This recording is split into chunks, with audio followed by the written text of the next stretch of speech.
Hi, everybody. It's Deb. And as you know, because I assume you're all on our email list, CWTA has endorsed Bring Chicago Home.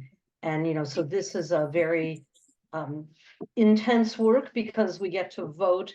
First of all, we should all go vote in general in the primary, either early or on March 19th. But specifically on the ballot, I think you all know that we have the opportunity to vote on the proposal Bring Chicago Home, which is about restructuring the real estate transfer tax and getting us a dedicated stream of money to address homelessness in a new way in the city. And we don't have time to talk about it a lot here, but one thing I want to tell you about is many of us have already been participating in phone banking and texting. I know Mary and Ann and Ari and Judith and me, and I'm sure other people who I haven't seen have all been working. And one thing that we have organized with the campaign for our organization, we think this could be a really fun thing to do together. We've scheduled a CWTA co-hosted with the Bring Chicago Home campaign phone bank on Thursday, February 29th. And I'm going to plunk the link to that phone bank so you can sign up right here and now during the meeting to join us on the 29th. For any of you that have done any kind of phone banking recently, you know how this is done. We all get to be on a Zoom meeting like this. So we be with each other, we can talk with each other, we can compare notes with each other. We go out and phone bank, we come back and talk about the experiences that we're having doing it. And it's a really community building kind of feel. And it's been going really, really, really, really well. I'm going to post the link that when you click on it, you will immediately see the Chicago Women Take Action event. But that's on February 29th. You can scroll down and all the other events are there too. So you can phone bank tomorrow. You can phone bank on Thursday. You can phone bank on Sunday. You can, pick your dates, but we're really hoping that we can do this together, and the more people that do it, the better. I'm feeling hopeful, at least from the experiences that I've had so far. And there's tons of information. If anybody wants more information, you can go to the Bring Chicago Home website. I have a little handout if anybody's interested in it that I can share with you. There's lots and lots of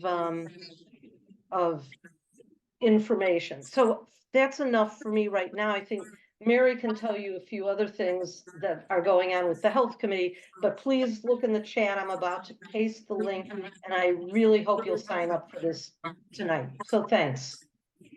Okay. Maybe that's enough. Maybe that's enough from the health committee for now. Okay. All right. Okay. Good. We'll get more update at another time. Okay. How about Betty? You ready to go?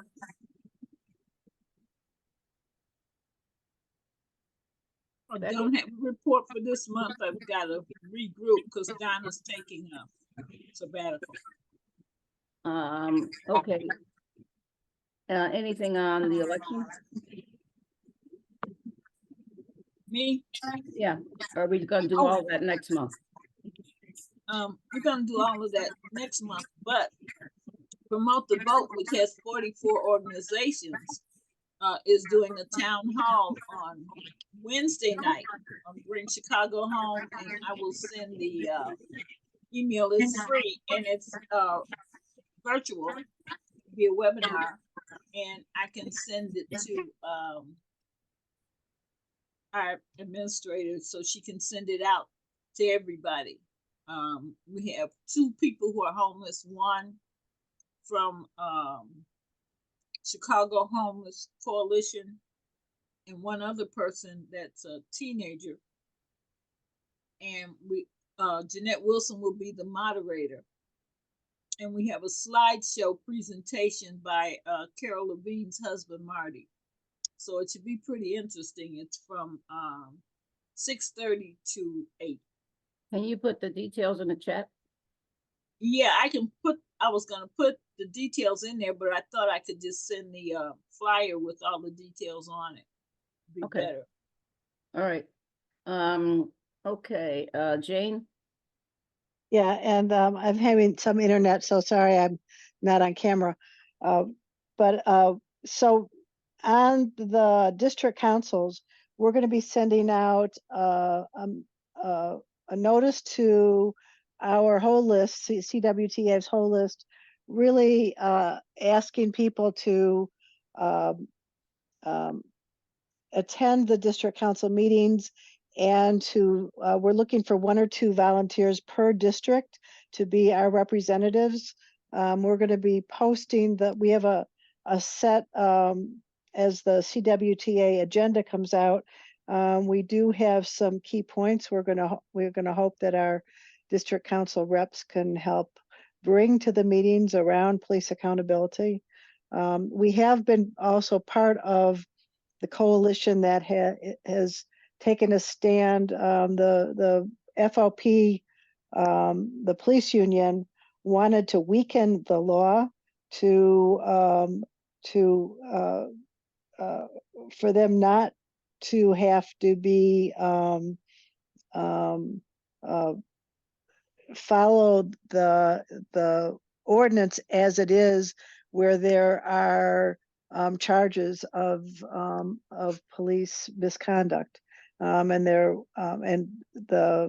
mayor and our coalition are opposing that the FOP's push for arbitration instead of following a more transparent policy that is now in place to pursue the police misconduct. So that's just one among others of CWTA's positions that we want to that we hope that our reps can take to the different meetings. In the meantime, a number of CWTA members have been attending district councils. We're going to start holding probably bi-monthly meetings of all of our representatives who are attending the district council meetings. So this is a great opportunity for all of us to really participate in making the law work that is holding, for the first time ever in Chicago. So that's we have our early sense of the district council meetings is that it's that they are really important places where people are coming out and participating and talking about making the community safer and holding the police accountable. I think early reports, there's some unevenness. There's more involvement in some districts than others, but that's to be expected, and we can help make it be as responsive as possible citywide, and that's what we want to do. So that's on the police end, and on the gun violence prevention. And you want to give a report on the 1 or 2 points that we are legislation that's coming up on the gun violence prevention. We were just chatting about it. Yeah, let me get over to those notes. They were right here. Here we go. There are with One Aim Illinois, which the One Aim is to reduce gun violence in Illinois, and then with the Illinois Gun Violence Prevention Coalition, there are a couple of 2024 priorities for bills. Karina's bill it's a statewide bill. There's still we had been hoping it would take action during the veto session last year. That didn't happen. But it is still going to be in the works. I don't think there's a bill number. I don't think there's a bill number yet. But that is again, Karina was a woman who was had an order of protection against her partner. He did not turn his gun in, and he shot her and killed her, and I think her child as well. So this would be to strengthen turning in guns when there's an order of protection situation. And that's a statewide bill. There's also the Homicide Victims Family Rights Act, which would just continue to it would be strengthening the rights of family members of someone who had been killed to push for continued investigations. Then strengthening safe gun storage, and I think we also and there's also some possibility of some. There's a firearms insurance task force which may develop some bill recommendations that if you have a firearm, perhaps you should be insured. It should be insured because you have something that's dangerous. And then this is not a particular bill, but budget wise, continuing to push for money and resources for community-based gun violence prevention programs and for community healing for survivors. So those are all the priority areas. And as Jane said, as specific things come out, we'll get those out to everyone. Excellent. Kat, did we lose Juliana? She was having internet problems, but now I don't see her. Yeah, I don't see her either. She might be trying to reconnect on her computer now, but Okay. yeah, I'll check in with her. Okay, all right. Well, we can keep going. Any other committee reports while we wait on getting Juliana back?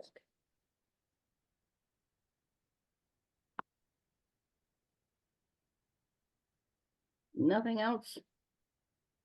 No other committee reports? Well, all right. Okay. Do we want, so Jackie, as we have space, and maybe I may be jumping ahead a little, but just to give a preview, do we want to give any sense of a preview of our planned C4 work? Sure. So, well, some of you know, some of you may not. We were founded as a 501c3 nonprofit organization. And we decided to create a C4 because the C3 has a limit on doing any kind of political activity. And we didn't want to have the option of getting involved in campaigns, taking positions on issues and so forth. So we created the C4, and we've been, slow to really get it activated because, there was just a whole lot of things going on in our lives with COVID and all the rest of that. But we are getting serious because 24 is a big election year. So the first thing we need to do is to set some criteria about how we go about deciding on supporting either candidates or supporting political issues that may be out there. So we started the process by putting together some things that we haven't completed it yet, but we will be sending, our recommendations to the executive committee for their discussion and approval. And upon their approval, we will send it to the board. And if the board approves, then we will make it available publicly on our website and so forth. So we're getting there. We hope to have this completed, in the next month or so, but life happens. So we may not make that deadline, but we are going to try to get that done. So I don't know, Judith, you want to add anything?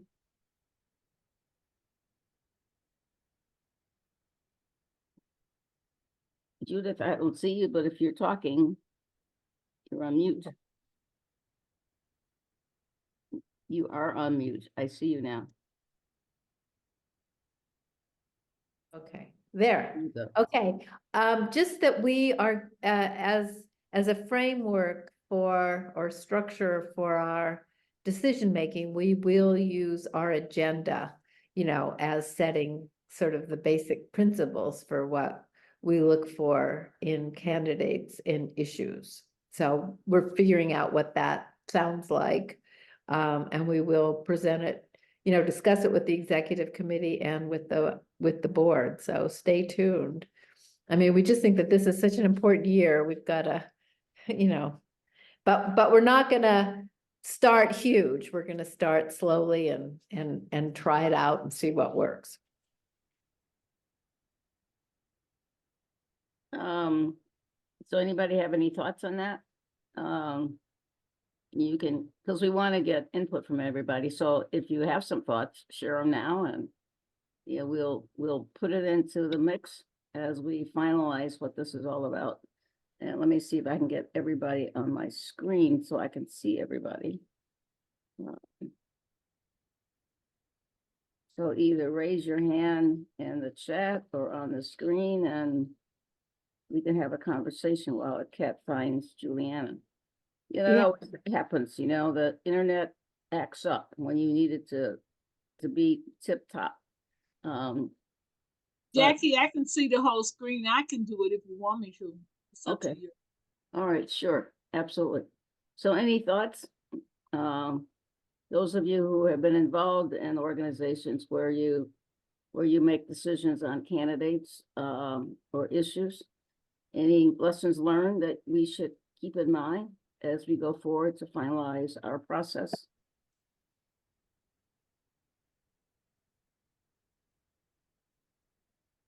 Well, that means that we can do almost anything and you'll be okay.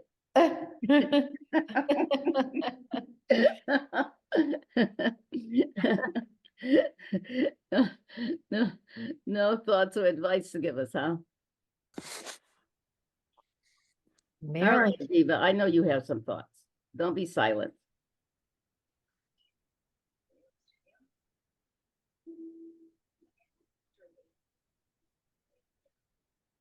Aviva, I'm picking on you. I see that you're picking on me, but I don't have any thoughts. I'm sorry. Well, that's all right. You don't have to apologize. We'll just think on it, right? Because as I said, we're gonna be working on thinking. this. And you may have a great dream tonight that you just want to share tomorrow, and so you just send me an email. How's that? Sounds I good. was just gonna say that I did have a few thoughts Mm-hmm. that you need to prepare a questionnaire of issues that are of concern to CWTA. Send it to candidates and ask them to apply for your endorsement. That's just a suggestion.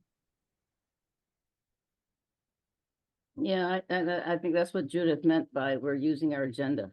So, you know, questions or any endorsement, folks will have to agree with the agenda, right? And so the question is, how do we create that survey? And so that's one of the things we're gonna be working on to try and put that survey together, or those questions, or whatever you want to call it, so that we know what people think, whether or not they agree with us, don't agree, partially disagree. But, you know, that will definitely be the criteria that will lead us to endorsing or not endorsing. and we did do a survey for our mayoral forum. And so we're gonna look at how those were constructed, you know, and sort of build on that, because those I think worked pretty well. So we wanna, you know, we don't want to start from scratch when we have something good. Mhm. I see some heads going, yeah, so. Right. Okay. Yeah, I think that sounds like a good way to go, because, you know, one of the things that can be hard is like ending up with like a one issue campaign. This, you know, the agenda gives us that broad view of all the different kinds of things that maybe it's not in the news today, but it could be coming up through the next term. So if we can get some detail and complexity in the responses, that would be great. Absolutely awesome. Well, I have a plug for Quartz Matter, Illinois, if you want me to give that now. Sure. On the 15th of February, we are doing a webinar. The flyers are out. I'll make sure that CWTA gets it out as well, on judging the judges. We have at least 4, and we may have more. Problem? What?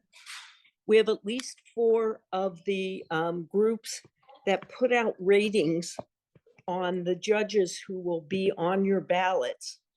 And to talk about how they rank the judges, what goes into that process. They will not be talking about specific judges, but they will give information on what goes into that process, how you can get their information. And it should be helpful to anyone voting, because at least in Cook County, there are over 60 judges on the ballot. And so we thought it would be a good idea to talk to the people who rate these judges and rank them, and be able to ask questions and find out what they do and why different groups of people may rate people differently. So it's a webinar, it's free, and it will, I just did the run of show. It should only be about a little more than an hour. And so you're gonna put that link? Yeah, in the I chat? will. Okay. I'm not going to put the, I'm in California. I didn't bring all my information, my materials with me. I'm at my kid's house right now. So, but I will get the information to CWTA. There's a flyer with a registration link, and we can put it out. Okay. All right, I see Juliana has made it back. Uh-oh. Oh, Just there you are. disappeared. There she is. I mean, I'm hoping that this will work. I don't know. We'll see. Trying. Yeah, well, I was saying while you were gone that, we always have the mess up in technology when we need it to work the most. So, we've all been there. Not to Okay, I'm just praying because I'm on my personal hotspot, which I've never done before. And let me just make sure I can open up the presentation. So if you're ready for me, yeah. But if you need another minute or so, I may need just one more minute. Okay. That's fine. But I want to, first I want to say that it's a pleasure being here. And I heard Ori talking earlier, and she and Jackie are two of the people that we've had the pleasure of interviewing and having in the archives. And I thought I would start out by just talking about why and where we are in this nation right now, because we're at a time when there is an attack on the teaching of Black history. And there actually, I think that there are at least 18 states that have passed CRT laws as I'm speaking to you. And so this is of great concern to us. And if I can't bring up the presentation the way I want to bring it up, I'll bring it up another way, because it seems to be going slow. So this is not the ideal. The way I'm going to show you is not ideal, but it's what I can show right now. So let me just say that Juliana, Ori, and I were all colleagues in the Washington administration. So that's right. Yeah, we have long histories together. That's right. So let me just show this. So I want to excuse, I can't turn off the left side of the screen, but hopefully you can see what I'm showing.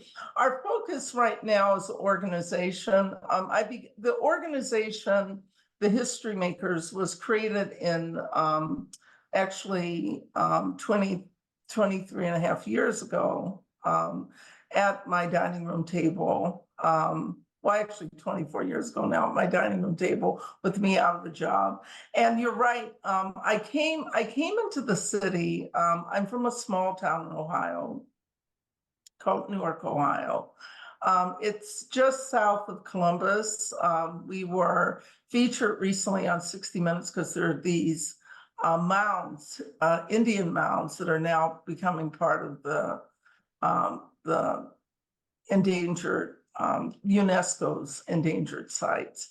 And it's interesting about the mounds because a country club was actually built sort of on top of the mounds, and it's sort of like putting McDonald's on, holy site.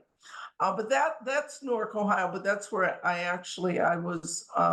that's where I grew up. I was actually born in a town called Duquesne, Pennsylvania, which is near, right outside of Pittsburgh. And it was a steel mining town. And my grandfather, on that side, Papa, my great grandfather, we would talk about the fact that he was born a slave. And so Papa would go around to the different homes. And I remember as a young girl, my job was to get him an ice glass of water. And we would whisper that Papa had been born a slave. And so there was, then I moved when I was age 9 to this town that had about 1,000 blacks out of 50,000 whites.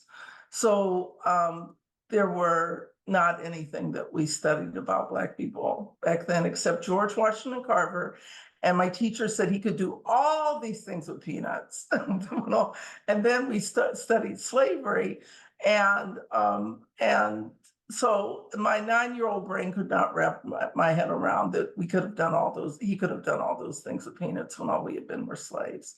So coming to Chicago is a defining moment in my life, really, because, and I'll talk a little bit more about it, but it was a defining moment for me, because it's the point where I'm surrounded by Blackness. There's Johnson Publishing, that everybody can go for tours. There's Johnson Products, and everybody had that green ultra sheen, we would put on our hair. And all of this was happening in Chicago. So this was, I moved to Chicago in 1980 to practice law at Jenner and Block, the law firm that is actually still our law firm. But I want to talk a little bit about the organization and where we've sort of come to. We started out as the nation's, or aspiring to be the nation's largest African-American video oral history archive.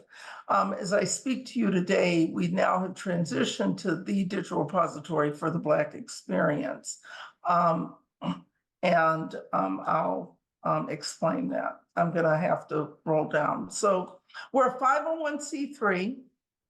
We're the largest collection of African-American video oral history interviews. We're also a robust primary source research database. And as I speak to you, we're planning on having our innovation and pedagogy conference with librarians and K-12 teachers and academics assembling in Atlanta in a couple weeks, where we haven't been to do a program for about 8 years.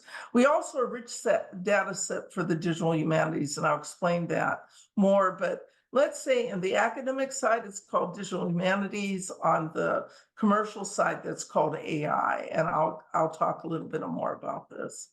Where we're housed is right here at the Library of Congress, which became our permanent repository. We're in the largest facility for AV material built anywhere in the world, with the largest gift to date to the federal government of $163 million by a man named David Packard, who loves moving image archives. There are movies going back until the late 1890s that are housed in this facility where we're housed. The significant here is we are the largest attempt since the WPA slave narratives, which there were 2,300 formerly enslaved interviewed between the years of 1936 and 38 that are housed there.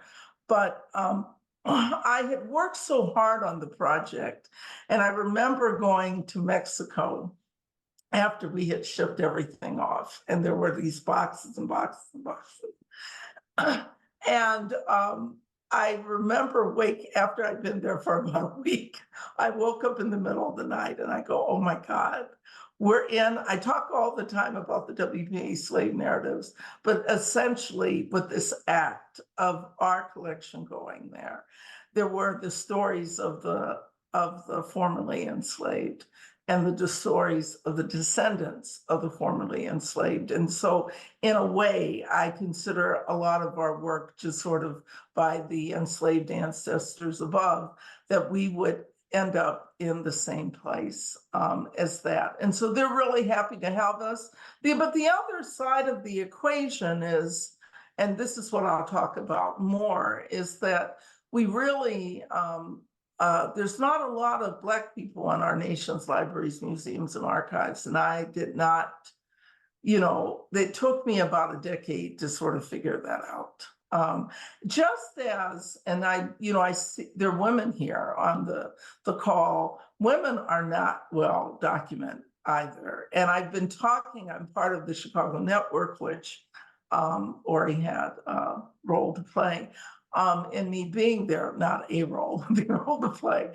And I've been talking to them because I'm like, you need to be over. Everybody needs to be over at the History Museum or the public library, but there's not a lot of documentation. And I want to tell you, I was sitting next to Jill Winebanks and I couldn't believe it, because she had all her material from the Watergate hearings and she had ripped them up and threw them away. And so there goes that record.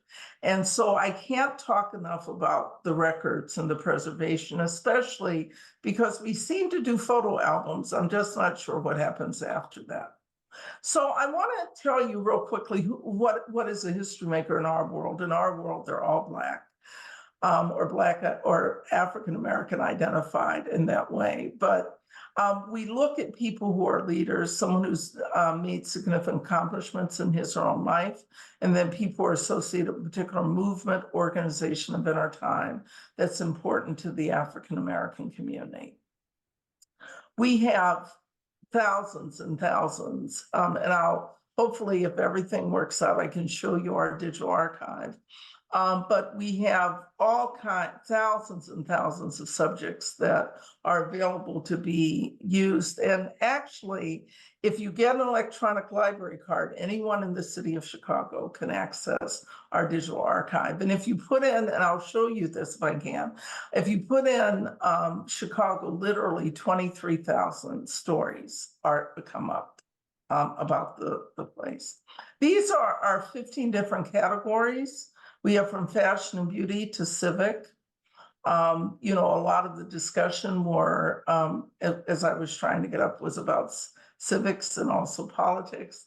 And so that's our largest category. But during COVID, we formed a bunch of committees and they were helping us identify people that we should have in the collection. So I want to go here a little bit here, because over on the left, I call this is have money, have no money kind of chart. So you see in 2009, we almost went out of here. We were not going to be around.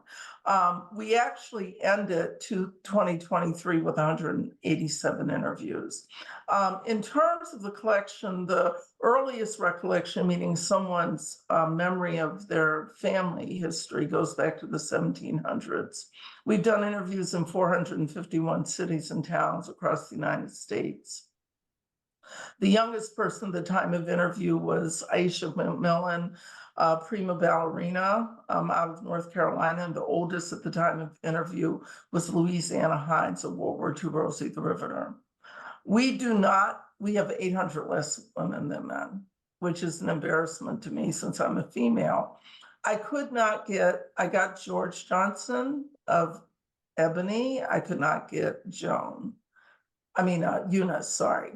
I could get George, but I couldn't get Joan. So I wonder about that, but Ursula Burns gifted us $1 million. She's the former CEO of Xerox. And so we're making some headway, but really we would have to interview 100 women a year for about 5 years on top of our annual quota that would include women to get to parity. This is what I want to take you to, this part of the chart, which I'm going to talk about a little more in detail when we get to it. But this 70 and above, this is of major concern to me because there's been very little documentation. This represents the 20th century. and I worry about it. I think I heard that Thomas Todd died today. You know, we lost, but I don't know that for a fact, but someone told me we lost him, and he was a noted lawyer here in Chicago, very dynamic man. I don't know if that's true. But we lost Dolly Adams, and we're losing people literally, it feels like weekly, most recently. And, you know, with us, you know, each death represents the burning of a library, sometimes the burning of a forest. And so that concerns us a lot. In terms of geographic representation, the gray represents where we've not been to do interviews, or we've done less than 9. So we actually have been in North and South Dakota. But Oklahoma, I want to point that out. While we've never been there to do interviews, we have thousands of Oklahoma stories, people's memories of growing up there. And then I'm going to show you our digital archive. We're now, and this is the whole thing, and I'll explain this, because the envisioning was, how do we take traditional oral histories, which oral histories began in the 1930s in the United States by a man named Alan Evans out of Columbia University. But traditional oral histories were more audio cassette than video. Now they've become video. And so we have this many now who are subscribing to our digital archive, and they're using it in the classroom. I want to point out that at the beginning of COVID, this number was 65. So it's grown tremendously. And I'm really proud. The whole state of Virginia is there. Public libraries, we have Alaska, Boston, Charlotte, Chicago, Cleveland, Dallas, Detroit. Forsyth County is in North Carolina, Philadelphia, Houston, LA. Lucius Bebas, a small library out in Boston. Martinsburg, Berkeley is in West Virginia. Miami, New York, New Orleans, St. Paul, and Shreve, which is a small library in LA. And then K through 12 schools, which is a complicated. I'm going to skip through this. This is where we're, I do want to show this because I hope I can show this. Right. Nope, can't. I can't, well, here, yes, I can. So I want to show this because you remember I said we're convening people in terms of showing innovation and pedagogy. So we had a gathering. I hope I can, let me see here. I'm gonna push out here. So this guy named John O'Connor, he took a liking to our site, and he's from Charlotte, North Carolina. And he took all instances of Charlotte and used them against the map. So this is someone in media. This is someone in law down here. This is someone in education with the graduation hat. And if we click on there, it shows who the person is, and you can go to that part of the video. He's actually going to be, he has this in the front part of the library, but he's actually getting ready to do walking tours. So when people go by a place that's referenced, they'll hear the person talking about it. So that's how we start. But I started like right here in this cluster, which makes sense. This is Johnson C. Smith, the HBCU. And there are tons and tons of stories, you know, because our focus is really on the Black experience, as I said. So I'm going to go out of, I'm going to go out of that, but I'm going to go back down to my presentation. This is our website that should not be confused with the digital archive, but we're bringing them together. But this is what I want to talk to you about. Because I only think about now, I'm panicked, and I really think that the documentation of the Black experience at a time where we see retrenchment time is quickly running out, and I can't speak about this enough.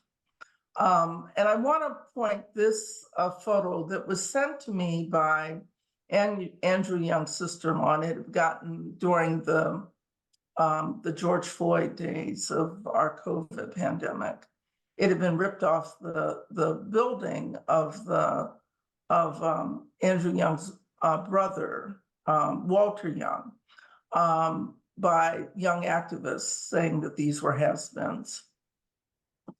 And I want to point out, and I call this in some respects also our Atlanta Mafia to speak of, because all of them received Presidential Medal of Freedom recipients, but there's a lot of other things in this picture that I see. So in the middle is Reverend Joseph Lowry, who was the first to die during COVID, and that was Martin Luther King's co-captain there.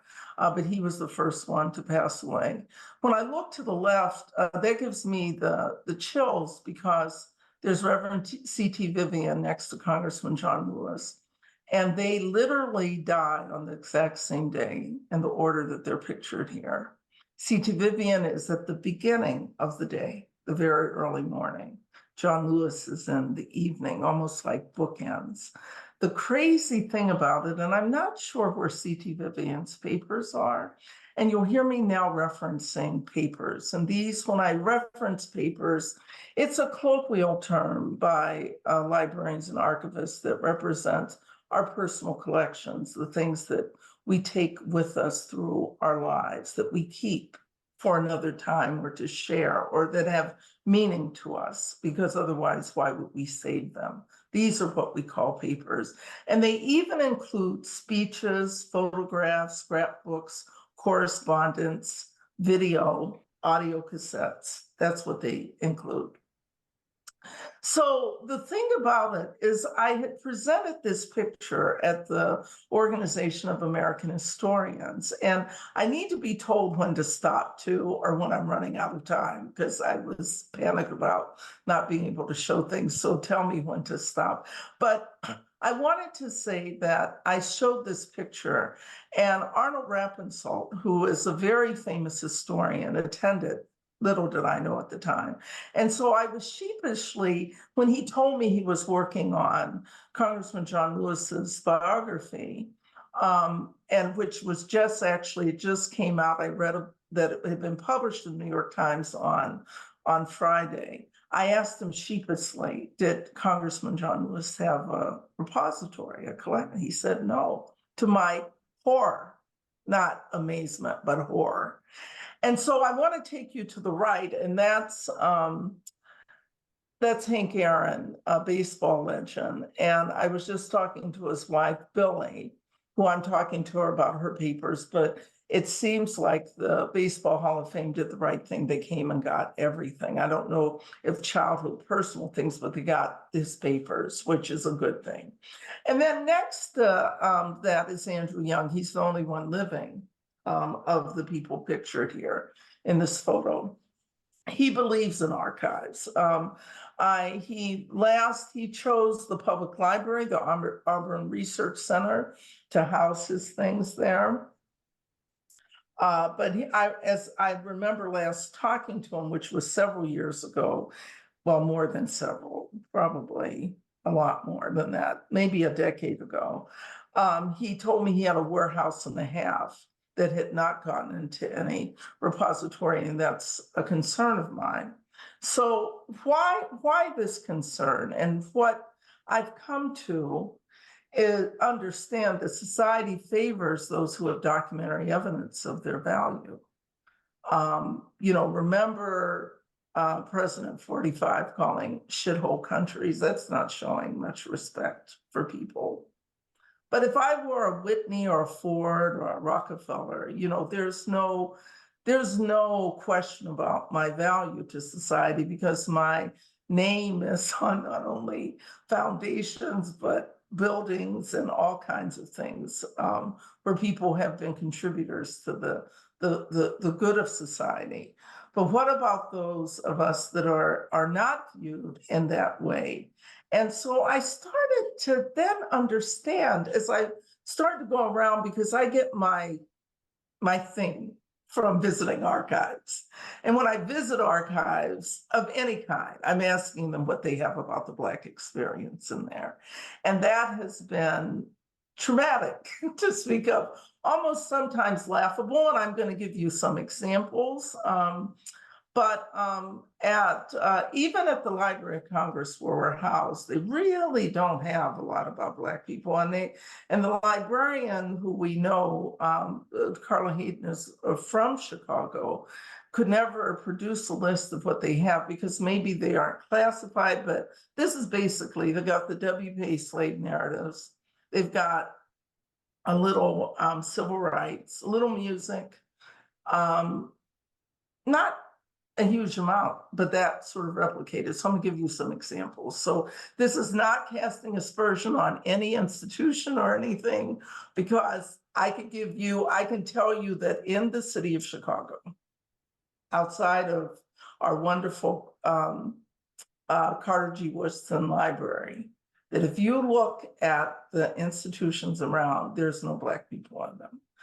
The University of Chicago especially was a very, or Northwestern, I mean, very small, but the University of the Regenstein Library, and I one day was in my own obsessive way looking at every single collection they had when I looked up, and originally it said it's 125, but when I start looking, it really only became 6 because the other 119 or whatever were racist studies, whether they were sociological or anthropological studies about Black people and inferiority. But they do have their, I'm trying to think the most prominent collection they have there. I can't remember right now, but they do have some, especially 1-2 very significant collections about Black people. But basically that's been a concern because we have interviewed almost 800 people in Chicago, and they are not in the archives in Chicago. So that's a major concern of mine. So at WashU, when I went to visit, I asked the librarian, what do you have? Her head goes down. And then she's like, we don't have much. And then it was like a light bulb went off, and she blurts out, but we have the largest collection of Black Sambo. We're like, oh, really? Okay. And then, but she didn't mean any harm. She really didn't mean any harm. At UVA, there are 2 sections on how to apply blackface. I always wonder about the whole issue with blackface. Why is it still in the veins, the blood of the country? Like, where does it come from? Like, I've often, we go into every time. I put it in the chat that that Ida B. Wells's papers are at U of C. That's right. Library. You know what? That's the collection that I'm sorry, Michelle, that's what was trying to come to me, but that is the collection. It's a very valuable collection, but besides that, there's not much else. I mean, there's one other, but Ida B. Wells' collection is the key thing there. And Michelle is a textbook case in how to preserve a family's legacy. I need to say, I didn't see you there. Sorry. I think the world of her and what she's done for her family. Oh, thank you. You know that. So I want to say here, this is the Army Heritage Center. This is the craziest what happened. This is the worst presentation I've had to do. Sorry about this. But I want to say here, this is the Army Heritage Center controls all of the nation's Army military museums. They have 25 million for digitization. Almost no one has 25 million for digitization. How many Black people do they have in their collection? That's a question. Don't tell me these 4 are it. Well, no, the women don't count. That's in another collection. So how many people do they have? They have more than just General Davis, I hope. No, they only had him. Get out of here. No, I kid you not. They have two football fields. We got them Togo West. They had two. And I said, and when I last talked to them before this last time, I was like, have you digitized them too? And they go, no. And I go, seriously, guys, you got two Black people. Are you crazy? So they now digitize at least Benjamin O. Davis. I think they were still working on Togo West. But this is the crises that I'm talking about. When I'm speaking from authority because they're essentially our partner here.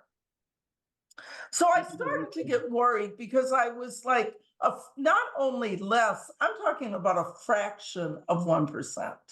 Because Jackie, where are your papers? Well, they're still here. I haven't sent them anywhere, but I would plan to send them to Woodson. Okay, but this is my point. Okay, and I could ask Gory, I could just go down the list.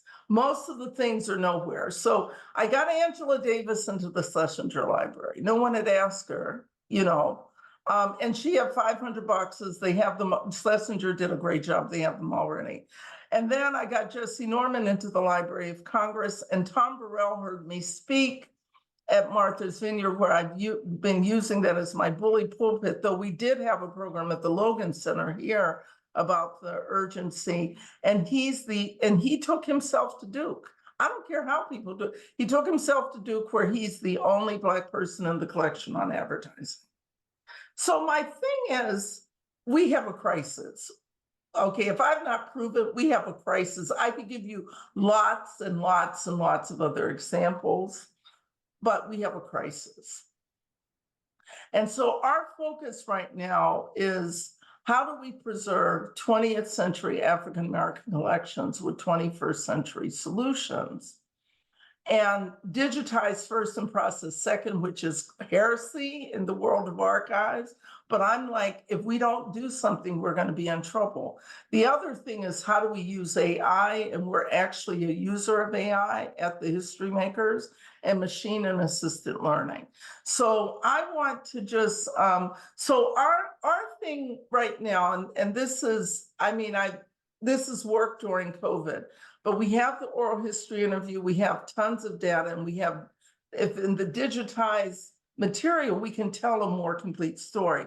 But if we took all of our history makers and just each of them had 20 boxes, it would be $400 million.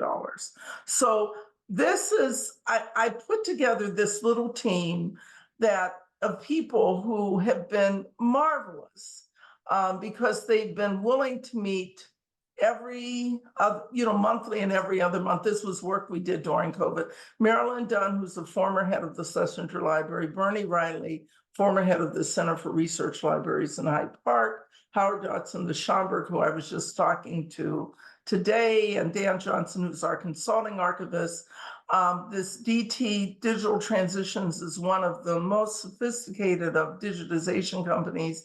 They donated the digitization of 20,000, no, I'm sorry, it was, how many? It was 2,000 images. And part of that, really, it was Etta Moulton Barnett's papers that we were able to do. And then the Holocaust Museum donated our coding framework. And then there's Indiana University, which has the largest Black film and music archives.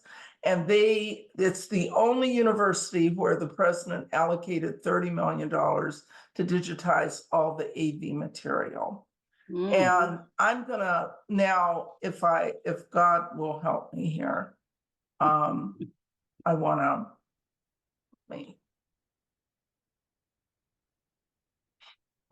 this is our website. And the digital library, I'm gonna show that to you first, because this is the work that we have done during, this is the work that we've done since in creation. So I'm going to take you down here a little bit here.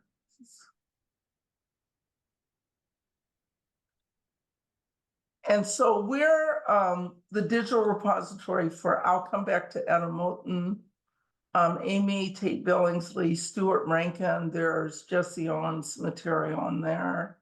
Audrey Smaltz, who's was the fashion commentator for the Ebony Fashion Fair. Vernon Jarrett, he had left. I mean, that collection is really quite astounding.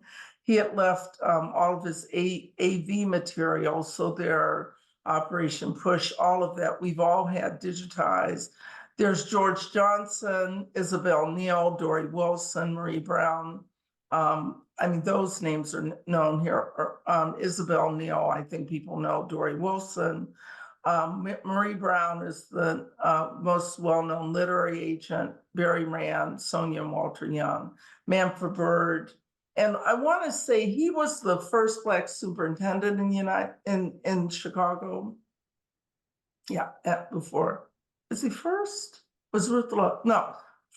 I think it Well, was. anyway, he had worked because he comes after Ruth Love. But when we went down there to look at CPS, the only thing they had, there were no photos, there was nothing. The only thing they had was a photo. And I was like, I couldn't believe it. Like, it was like they had wiped everything out. Then we have Susan Taylor, we have Eartha Kitt, Dwight McBride. Richard Steele gave us an interview he had of Lena Horne, and then Frank Thomas, who's the first Black head. So I want to show you here, because this was Etta Moulton. I went over there and I had, oh no, let me show it a different way. Show it differently.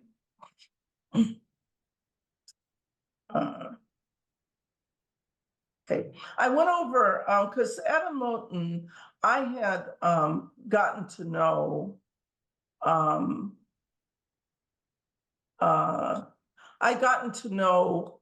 when I was a young college student doing research on the Harlem Renaissance at the Schomburg Library. And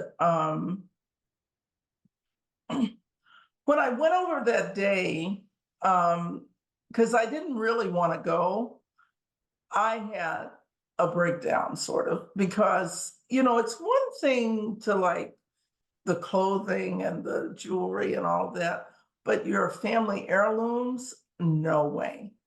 So this, I gathered up, I went to the estate seller who was like cash and carry. And I'm like, you can't do this. You can't, like, there are these photos, there are letters and things like that. And so I went back the next day with my own check and put it down.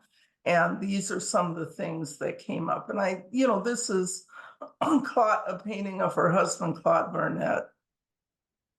This is her, I don't know, we don't know who this one is, but this is a place she's performing that's Oregon. And here she's describing theaters just across the street. This Y accommodates people of both kinds. Quite convenient for my work. Rehearsal tomorrow. Have seen 2 shows a day. Start work tomorrow. And at this point, her husband, Claude Burnett, who was the head of the Associated Negro Press, and we don't even today have anything like the Associated Negro Press, but he was very much an Africanist, and he was serving as her manager. But one of the photos that I really absolutely adore, and let me find it. It's this one. Look at the people there. We can't see, they obviously are at a convention.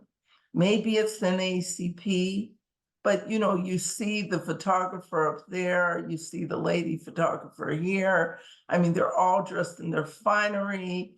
And then look at that. The train has seen better days. But so what we've been doing is we got her granddaughter on the phone. She didn't know, but we're actually getting people on and having them record their stories, and we're going to have even more of this.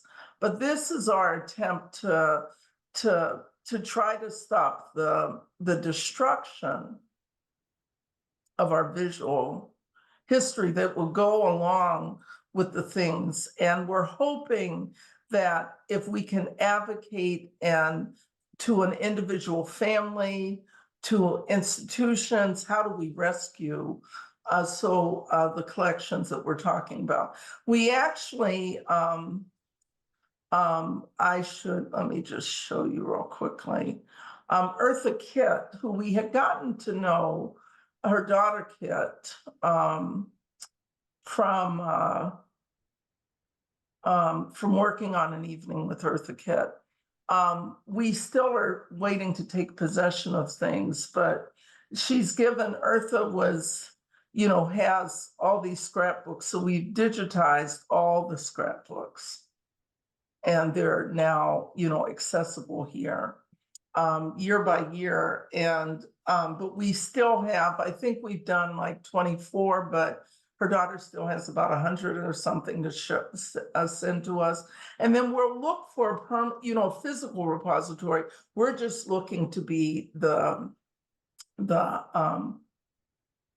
digital repository.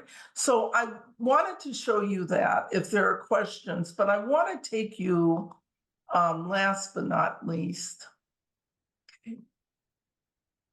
because we ask people to bring photos and we have them narrate them. So that's why. So there's still about, 50,000 photos, but let me just reel me here. I want to take you to our digital archive, which everybody can get access to. I hope I'm not going to have, oh my God, if I have problems. Good. Okay, great. And we'll end with this. So what, I encourage you to use this because this represents, literally 24 years of work. As I was saying, that if we type in Chicago, there are 23,000 stories that come in. We have the, oh, there's Thomas. This is from a layout for the old Chicago American newspaper. It's taken outside of Dr. Martin Luther King Jr.'s workshop at 79th and Halsted in Chicago. And it really was as a result of my having just been named as the Vice President of Operation Push, as a matter of fact. And it was from an interview that ran in the magazine section of the. So I'm sorry. If he died, I mean, today, that's what I was told, that he had died, passed away today. But where you see Chicago mentioned. He died yesterday, I believe. He died yesterday. See, and it's amazing. Okay, so he's the first leading Chicago. Okay, so if you see where the hashtags are, that's every place where Chicago is mentioned. We have, so there's that way of searching. I mean, I can do a search and ask you to give me a subject, but let me just say, you can go by the categories. You can go by gender. So if I wanted just to show the females that are talking, since we have a women's group here, everybody here who's mentioned Chicago has come up here, whether it's Tony Breckwinkle or who do we have here? Madeline Stratton Morris, Catherine Dunham, who was actually born in Glenview. And that's really an amazing story that she had. And, okay, sorry. You can search by state. There are lots of ways. We spent a lot of time to make it searchable, and you can search by year. But if I want to take you to this topic search, because people start saying, well, what about the things that are inferred but not spoken? Because you saw with Chicago. And we had, about over a decade ago, some librarians created this coding tree. This is where AI comes in, because we have a lot of racial violence, so I'm gonna put that there. and I'm gonna go down here and put multicultural issues. And so I'm gonna show this. So this shows out, so there are 19 tag stories that come up with that, but let's play this. And we tried to board this bus. They called the bus from Montgomery. And the moment that we went out to try to board the bus, this white bus driver made a classic statement. He said, I have only one life to give, and I'm not going to give it to CORE or the NAACP. And he refused to drive the bus. He was afraid to drive because of what had happened earlier with the burning of the bus in Anniston, Alabama, and the beating of people on the Trailway bus earlier in Birmingham. So during that night, we were forced to stay in the Greyhound bus station that evening in the city of Birmingham all night, waiting to get a bus to go from Birmingham to Montgomery. And Robert Kennedy intervened and told the officials of Greyhound that we had a right to travel. And at one time, Robert Kennedy became so desperate, he said, well, do you have any colored bus drivers? Greyhound didn't have any black bus drivers in Birmingham. And then Robert Kennedy was heard to say, but let me speak to Mr. Greyhound. These people have a right to travel. So before daybreak that Saturday morning, May 20th, 1961, Robert Kennedy negotiated an arrangement that we would be able to board a bus to go from Birmingham to Montgomery. And on the bus, there would be two officials of Greyhound riding, sitting on the front seat on the right-hand side. And there would be a private plane flying over the bus. And every 15 miles, there would be a state patrol car to protect us as we travel from Birmingham to Montgomery. So that Saturday morning, about 8:30 a.m., we left the Greyhound bus station in Birmingham. I was sitting right behind the bus driver with a young white student who was my seatmate. And most of the young people on the bus who had stayed up most of the night took a nap. They literally went to sleep. Other passengers was on the bus. And as we traveled down that highway toward Montgomery, you would see the patrol car. And every now and then you would see the plane. And the moment that we arrived at the Greyhound bus station in Montgomery, the plane disappeared. You didn't see a patrol car. We started down the steps off the bus, and a mob came out of nowhere.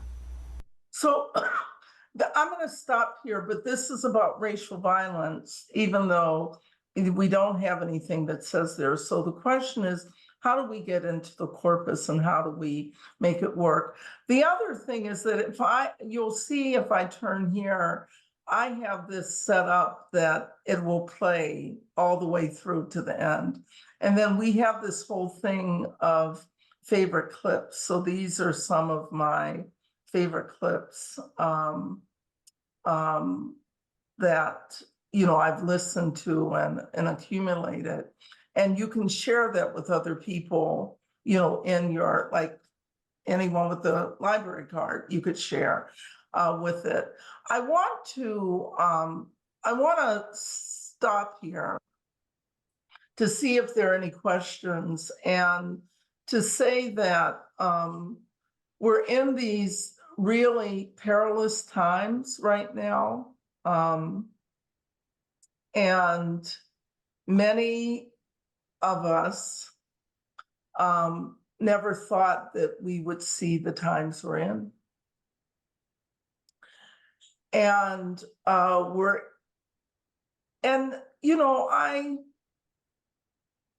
I really hope still for intergenerational sharing and communication. I pray for that. I just interviewed someone named Pastor Mike, I guess in the Bay Area, who came of age during the Ferguson. So he thought he was that in a bag of chips. And he was even giving insight, into, like DeRay McKesson, who the others thought may have been, he just would sort of show up and he would sort of, he became very prominent as even in the National Portrait Gallery. So that's all that going on is, he's talking about the struggle. But at the point in the interview where he goes, you know, because he's at a church that his grandmother started in Berkeley, California, way back when, a Black church. And then he goes, and then there was that Rondellums. And he goes, and everybody's talking about Rondellums, and who cares about Rondellums? I said, you should care about Rondellums. Do you know who Rondellums was? Rondellums was you at a point. So for you to be sitting there talking about that Rondellums, I said, you've got to know your history. So we're at this point in time that there's a very much need for this intergenerational communication and sharing, because otherwise things are going to be repeated. We're back where we almost were, whether it's, you know, the whole thing around women's rights and abortion and all the things that I didn't even think would even be possible. Amen to that. We're lacking they lack the playbook to do that. And so that's what I worry about a lot in this, you know, in where we are right now, this inflection moment where most of us live in fear of what could be possible when we didn't even think what was even possible. So I'll stop right there. Yeah, well, Julianne, I think that's part of the reason why we wanted to hear from you, because it does seem like in a lot of ways we're going backwards, you know, and, you know, given how hard it was to make progress, to now having the thought of having to do it all over again, you know, is really, really challenging.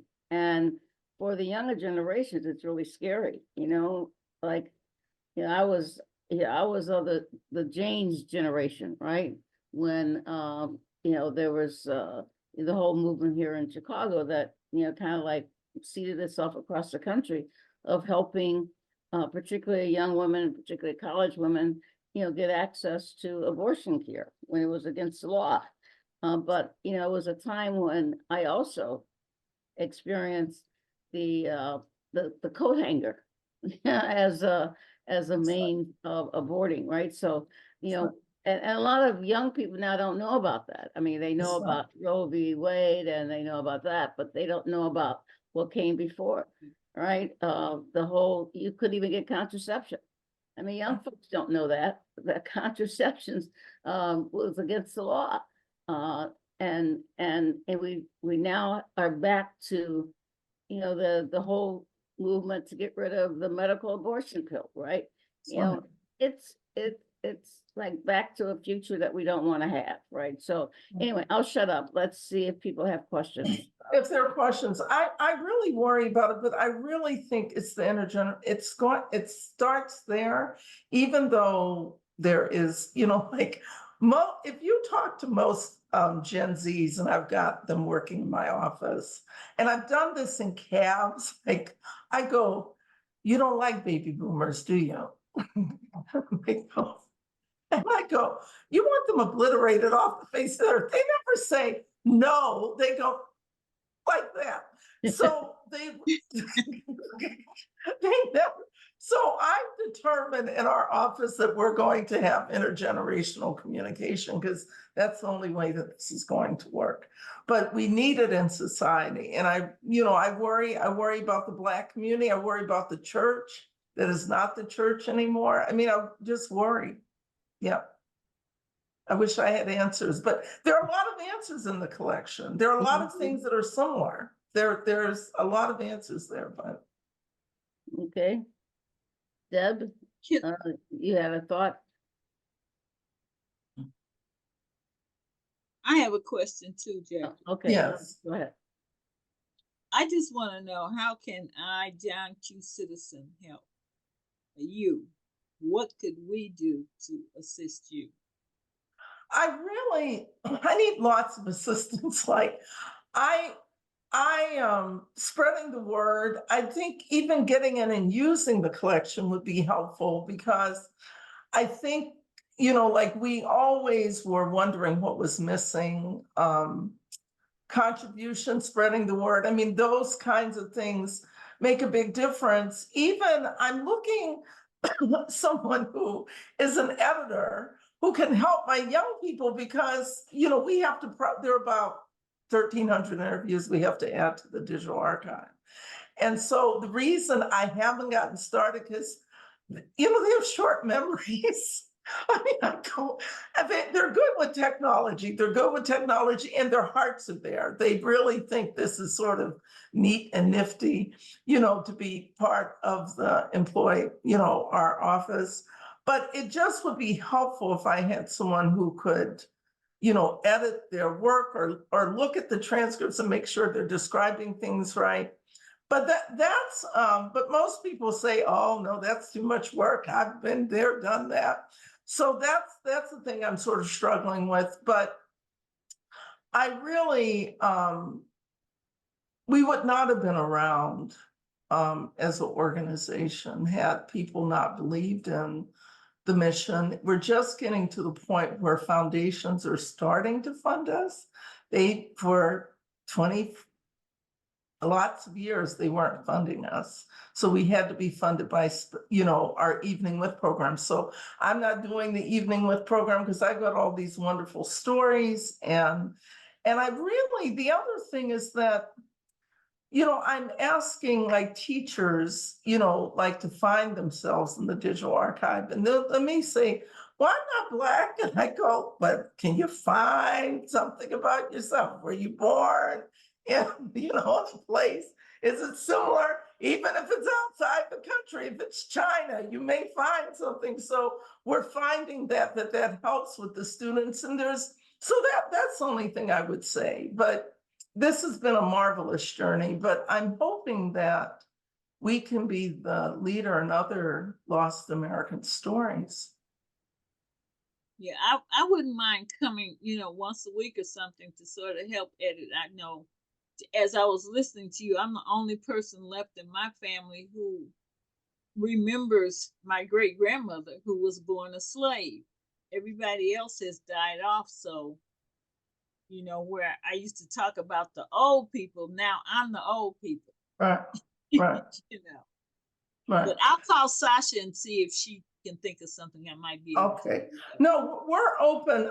You know, this is what has struck me is that we have to educate both inside and outside the Black community about the Black community. I don't think I realized that, and I didn't think that I might have trouble getting it back to the Black community. The largest group studying Black people now are young white people. The largest group. That train has left the station. Yeah. And so I often like almost want to, you know, put on my lecture hat about responsibility. But I'll give you an example. Like, I mean, these laws, now this is the lawyer side of me talking.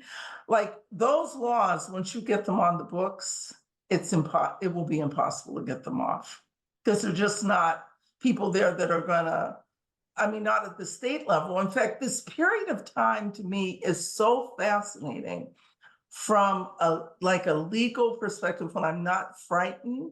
Like this is really, except if you look at the beginning days of our nation, have we had the emergence of state rights that we're seeing right now? And it's very messed up because like Texas, the legislature only meets like 40 days every 2 years. You know, so all the states are different in ways that we don't really understand unless, you know, we're a large company and we know, okay, this state does this and that state does that. But trying to govern from that is more complicated. And as just people, you know, we know more of what, we're not all Jackie Grimshaws. So, I mean, or others on the phone that I don't know your role, but you know, we're not necessarily always understanding, you know, what's happening at the state level. We may know more federal and city and maybe county, maybe, but we're not necessarily knowing what's happening at the state level. And I think that that's really fascinating. And as, you know, a lawyer like the Federalists, the emergence of the Federalist Society, I mean, it's just really quite amazing how they took over every single law school in the United States in major ways. Yeah. And well financed. Right. And so I find all of this, you know, fascinating, but I'm like, okay, because I'm seeing real time, like, you know, when they came out with the AP curriculum and the teachers, like the 8 people of the AP want to work with us and use our content. But when I was talking to them, they were like, in Florida, the 4 schools had to immediately get out of the program. Or like when I'm interviewing someone who's an archivist there who is trying to get the hell out of Dodge because they don't even know how to make decisions because these laws are saying like you can't teach anything that makes someone feel badly. Well, what the hell is that? That gives me some way to be litigious. And why is my history as a young Black kid? Because I literally was cowering when the teacher was asking everybody else their family history, and everyone seemed to know their history. And I'm like trying to figure out what the hell I say. And I lied. I lied that day. I talked about it because I said that I was part French because everybody was part something. They even had hyphenates, and I'm sitting there like not knowing what I was, except I did say, I couldn't have said Black because this is before James Brown and I'm Black and I'm proud. So I must have said Negro or colored or something like that. And then I added in Indian, Native American, because most Black people think they have Native American in them. And then I went to French because I was like, wanted to be sexy. And my teacher is looking at me, I know, and I feel like I know I've lied. She knows I've lied. And that feeling of not knowing stayed with me until that marvelous day in 1974 in New York Schomburg's library when I'm listening I'm Just Wild About Harry and find out for the first time that song that I associated with President Harry Truman was written by a Black songwriting team of Noble and Cecil and U.B. Blake in the 1921 production of Shuffle Along on Broadway. Bingo. That's when my life came alive at that moment. So the thing is that last year when we were featured on 60 Minutes, the fact is I got calls from people saying that there were similar stories, or like someone at Newark today saying they have another Black kid in the class who needs some encouragement. These stories are being repeated. And this is the value of historical lens and framework. That's the value of it. Excellent. Excellent. Man, Julieanna, I think we could listen to you all night, but I see people are starting to drop off. We are over time, but you know, this has been absolutely marvelous. I mean, you went, well, I know how terrific you are, but you know, we're talking about Black history, you know, then versus now, you know, you gave it all to us, you know, and there's so much more that, you know, it has my head spinning. And like Betty said, you know, there is something that we can do. If it's nothing more than letting people know about the that's right. Yeah, so we can start there. That's a little thing, you know. But you know, when you mentioned that one year where you only had 8 interviews, that you almost went out of business, we also can contribute some funds, you know. And you know, like when I look at this number 45, when he raises millions of dollars of $5 and $10 donations, right? Well, we can do small donations too, right? And it adds up, but all of that adds up. We're very appreciative. We have someone contributing $5 a month, another person contributing 25. Every little bit helps, and we appreciate that in a major way. But it's more the other thing that you know, just the whole thing of the preservation. It's really, really, really important. Yeah, absolutely. So Ori, you got that? Get those papers. Ori knows. I've been talking to Ori. Well, as I told you, some of them are at the Harold Washington Library. So particularly my time on the police board and working, you know, with Harold on his women's position paper. So I have some of it and some a little bit thanks to Carol Mosley Braun, is at DuSable. So Mhm. kind of spread all around, but yeah, I'd love to, yeah, Juliana knows, I'd love to concentrate them in one place. So I'm old, so I still got a lot left, so. We'll work on those, but yeah, that's why I say Michelle's done such a marvelous job, on Ida B. Wells. So really, yeah. So thank you very much for this opportunity. And I'm sorry that the beginning was so, no, I can talk. Anyway, I'm sorry that it was what it was. Sorry about that. No, Okay. don't be apologetic at all. It was wonderful. Yeah. It was worth the wait. That's right. Well That's worth exactly the right. wait. That's exactly right. All right. Okay, well, keep up the good work too. Yeah. Thank you. Thank you for the Okay, presentation. bye-bye. I Really really informative. appreciate you. Okay, bye-bye. Bye-bye. Bye-bye. CWTA folks. Nice to see you, Ari, Nice to be here. and everybody else too. That's Yeah. right. Yep.